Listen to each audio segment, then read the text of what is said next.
No programa de hoje eu falo muito sobre o próximo final de semana com muitos test matches por aí, prognóstico, palpite e tudo mais, e dois jogos que eu vou focar especialmente: França e Austrália e principalmente Inglaterra e Argentina. Para mim, junto com a África do Sul, Argentina e Inglaterra, ou Inglaterra e Argentina pela ordem, são os candidatos atualmente mais fortes para a Copa do Mundo 2027.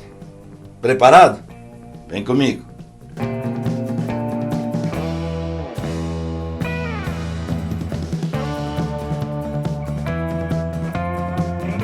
Seja muito bem-vinda, seja muito bem-vindo. Meu nome é Martoni, muito legal ter você aqui comigo.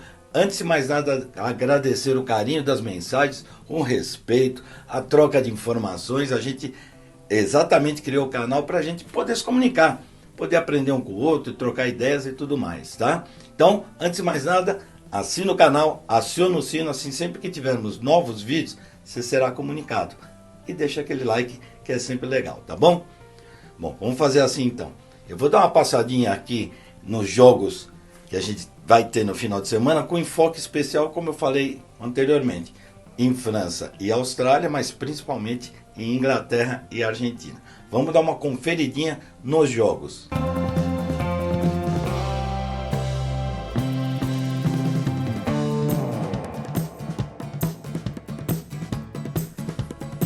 Os jogos interessantes, então vamos lá. Geórgia e Japão, jogo complicado, viu? Jogo complicado. O Japão teoricamente seria favorito, mas não sei não. Eu não tô botando fé nesse Japão no momento, embora deveria ter grande Gales na semana passada, não fosse uma confusão de arbitragem incrível. É uma equipe forte. Geórgia, Romênia e Uruguai, jogo bom, hein? O time do Rodolfo Ambrosio tá muito bem. O Rodolfo é um cara que treina muito jogo de base, então ele tem, na precisão do jogo parado, o seu grande elemento de ataque. A Romênia não vive um bom momento não, o Uruguai cresce muito. Uruguai. Portugal e Canadá, um jogo interessante, jogo lá em Portugal, obviamente, mas assim, Portugal não anda muito bem das pernas não, vem da vitória semana passada ali, mas também, sabe? E, bom, eu acho que o Canadá vive um momento melhor. Canadá na cabeça. E para finalizar, Espanha e Fiji. Acho que é um dos maiores desafios para a Espanha nos últimos tempos. Fiji é fortíssimo. A Espanha é emergente. A Espanha vem praticando um bom rugby. Mas não dá não. Ainda não dá. Joga na Espanha. Fiji na cabeça. Bom, agora a gente chega nos grandes jogos, né? Gales e Nova Zelândia. Que esperar de Gales depois de ter vencido no Japão com um penal do Gerald Evans na última jogada da partida, numa polêmica na arbitragem lá, deu cartão vermelho, enfim, né? Não era para nem penal era. Bom, aliás, a arbitragem tá um problema, os caras estão exagerando, mas vamos lá, vai. Os All Blacks vêm de uma derrota para a Inglaterra, derrota dolorida, onde foram realmente inferiores à Inglaterra, mas é uma grande equipe. Eu acho que aí não tem muito que pensar, né? Apesar de Gales jogar em casa, All Blacks na cabeça. Irlanda e África do Sul, esse é o jogo, hein? Se tem uma equipe que costuma bater a África do Sul, é a Irlanda, né? Ao longo dos últimos anos, Copa do Mundo e tudo mais. Jogo complicado. A Irlanda, como eu já falei em outros vídeos, está remontando a sua equipe, colocando novos elementos. É natural que isso aconteça, está correto. Faltam pouco menos de 2 anos para a Copa do Mundo. É a hora mesmo de testar e deixar as coisas mais afinadas. Tem uma base sólida, é um pouco envelhecida, mas ainda é uma grande equipe. E os Springboks, falar o quê? Né? Uma máquina de triturar adversários ao longo dos últimos 5, 6 anos. Talvez a maior equipe de rugby da história moderna. Para mim, bateu aqueles All Blacks de 2011 a 2017. Vai sempre ter uma polêmica, porque aqueles All Blacks também eram maravilhosos, né? Não pode jogar um contra o outro, enfim, né? Eu acho que da Irlanda, nesse jogo aqui. Estou com pressentimento, porque isso aí é 51% para a Irlanda por jogar em Dublin, 49% para a África do Sul. Mas enfim, para não ficar em cima do muro, Irlanda na cabeça. Bom, e no sábado a gente tem um jogo interessante. França e Austrália. Eu vou começar pela Austrália. O Ben Smith, você lembra dele? Fullback, que flutuava no campo dos All Blacks. Um jogador espetacular, campeão do mundo e tudo mais. Ele tem feito alguns tweets, atual ex, um dos tweets dele me chamou a atenção, ele tem absoluta razão, que ele não lembra, salvo raros momentos no regime moderno, de uma equipe ter jogado tantos jogos com adversários tão difíceis num período de tempo curto, que é o caso da Austrália. 3 jogos com o Lions, 2 jogos com a África do Sul, 2 jogos com os All Blacks, 2 jogos com a Argentina, depois vem para a Europa, pega a Irlanda, depois... Enfim, né? É complicado, cara. Não é fácil, não. Jogou com a Inglaterra, Irlanda, nossa.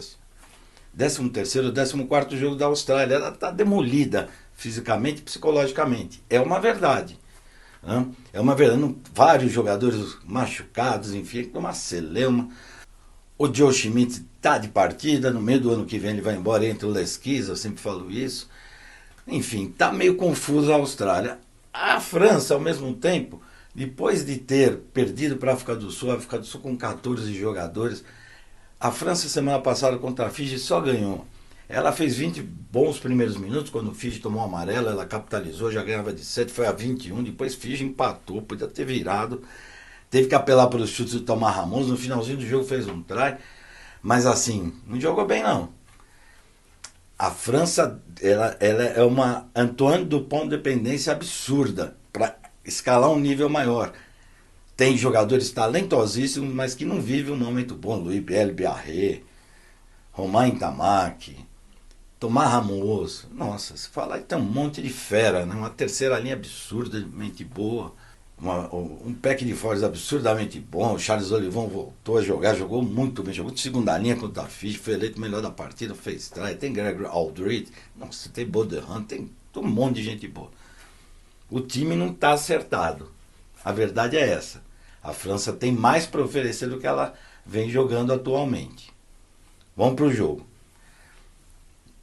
O pack de force da França acho que vai fazer a diferença. Vai manter a posse de bola e incomodar no jogo parado um pouco a Austrália. Isso pode ser terrível para a Austrália. No breakdown é ali que o jogo flutua, né?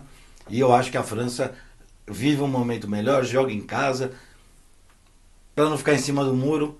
França 55%, Austrália 45%. A Austrália é perigosíssima, mas como eu falei, com todos esses temperos e ingredientes que vem acontecendo atualmente, está complicado. Mesmo assim eu não descarto não. 55% França, 45% Austrália. França na cabeça. Bom, vamos passando rapidamente no domingo para Escócia e Tonga, né? A Escócia vem... Está com uma ressaca monstro, né? Depois de meter 21-0 na Argentina, faltando 22 minutos para acabar o jogo, estava 21-0 e a Argentina virou de uma forma arrasadora, espetacular. Mexeu com a Escócia, né? O próprio capitão Tuipuloto disse que não estava certo as vaias, olha. Foi vaiada a equipe no final do jogo. Assim, tem 2 jeitos de ver a partida, né? A espetacular reação argentina, que mostrou um banco de reservas encabeçado por extraordinários Santi Carreiras, mas por outro lado o Tuipuloto tem razão também, a equipe também baixou a guarda, né? Então assim, né?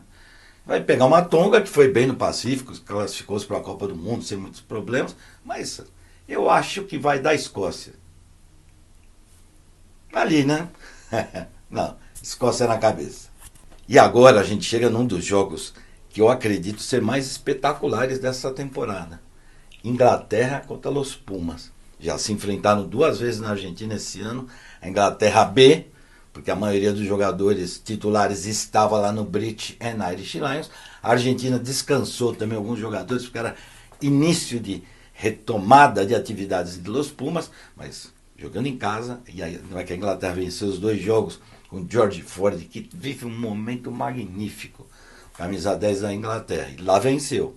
E agora é a terceira das partidas. 2 vitórias para a Inglaterra. Se a Argentina ganhar, fica 2-1. Se a Inglaterra ganhar, mete 3-0 no ano para cima de Los Pumas.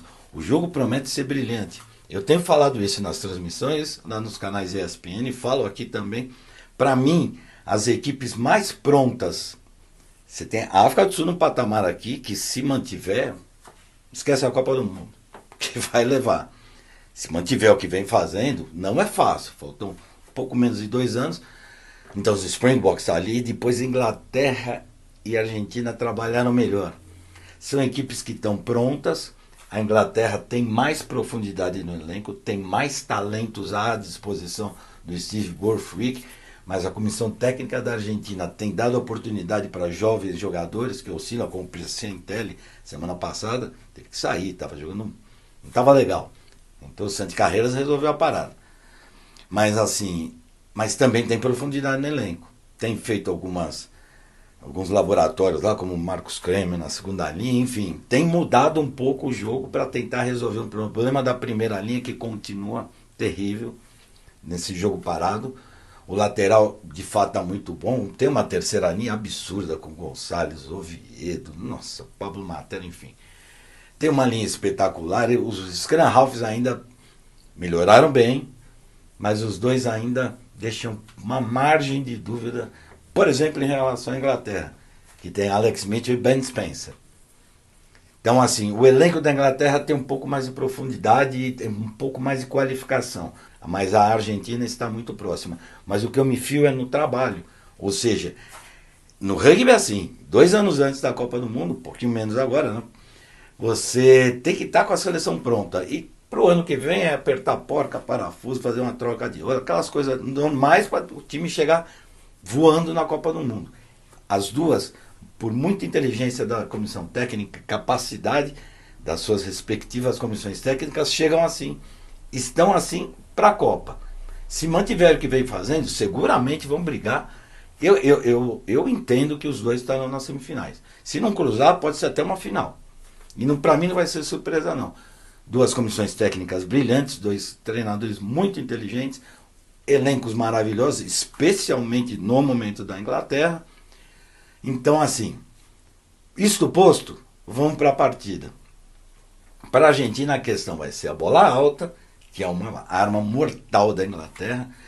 Até não utilizou muito, ou tentou utilizar no início do jogo contra os All Blacks, e estava indo bem até o Fred Stewart machucar, entrou o Marcus Smith, mudou a característica do ataque da Inglaterra, que até melhorou ali, hipoteticamente, naquele jogo contra os All Blacks. Mas é uma bola aérea muito perigosa. A Argentina tem bons receptores lá atrás, se jogar o Sgro, por exemplo, se jogar o Santi Carreiras ou o Malia, são jogadores de altíssimo nível, então seguramente vai dar briga boa, mas é difícil parar, porque o George Forsyth está muito bem, coloca muito bem o próprio Alex Mitchell, Scrum Half, enfim. Artilharia pesada vem na bola aérea. Jogo parado, a questão para a Argentina é o Scrum. Set piece, a formação Scrum. Ainda deixa dúvida. Melhorou, trabalho muito consistente da comissão técnica, mas vai pegar uma Inglaterra que tem 4 pilares e 2 hookers muito sólidos, troque continua no mesmo nível, estão entre os melhores pilares do mundo, então aí vai ser um problema para a Argentina. Por outro lado, na velocidade do jogo e na intensidade da terceira linha, vai ter uma briga, uma batalha terrível na terceira linha, mas eu acho que o breakdown pode ser favorável para a Argentina, que joga velocíssima na formação. Isso os Scrum Halves, o Cruz, vai muito bem. Tira a bola com muita velocidade. As linhas muito sólidas, uma batalha de centros absurda, né? Absurda ali. Os centros da Inglaterra com Dingwall e Oli Lawrence foram muito bem, atropelaram os centros da Nova Zelândia. A Argentina, por exemplo, tem Santi Chocobares ali, que é um extraordinário jogador. O jogo é quente, hein, pessoal? O jogo é pesado. Em qualquer dos setores do campo você tem disputa individual e coletiva. 2 treinadores, repito, muito inteligentes, vão tentar mexer no jogo de maneira de desestabilizar o adversário.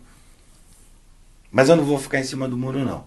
Eu acho que a Inglaterra é 55% favorita para a partida contra 45% da Argentina. Os prognósticos no mundo do rugby por aí, os periodistas, os jornalistas e tudo mais, tirando, obviamente, os argentinos, na Europa, mesmo na Nova Zelândia, os caras põem mais de 70% para a Inglaterra. Eu não compro essa, não. A Argentina é perigosíssima. Não tem nenhum receio de dizer que se a Argentina ganhar, ganhou e está certo. Porque, repito, duas equipes que estão num momento muito bom, eu vou chegar muito forte na Copa do Mundo, caso não ocorra nenhuma zebra absurda, né, que a gente espera que não aconteça. Tá bom? Inglaterra na cabeça. esse foi o programa de hoje. Espero que você tenha gostado. Põe sua opinião, põe seu ponto de vista. Consulte o site da ESPN.com.br. Vai lá em programação e lá você vê os jogos que serão transmitidos na TV, os jogos que irão na plataforma Disney Plus, tá bom? Fica melhor assim, tá bom? Põe sua opinião, já disse, né? Assina o canal, aciona o sino, dá aquele like, aquele joinha que sempre ajuda, que é sempre legal, tá bom? Mas principalmente põe seu ponto de vista, quem você acha que leva esse monte de jogo aí, tá bom? Valeu, pessoal, até a próxima.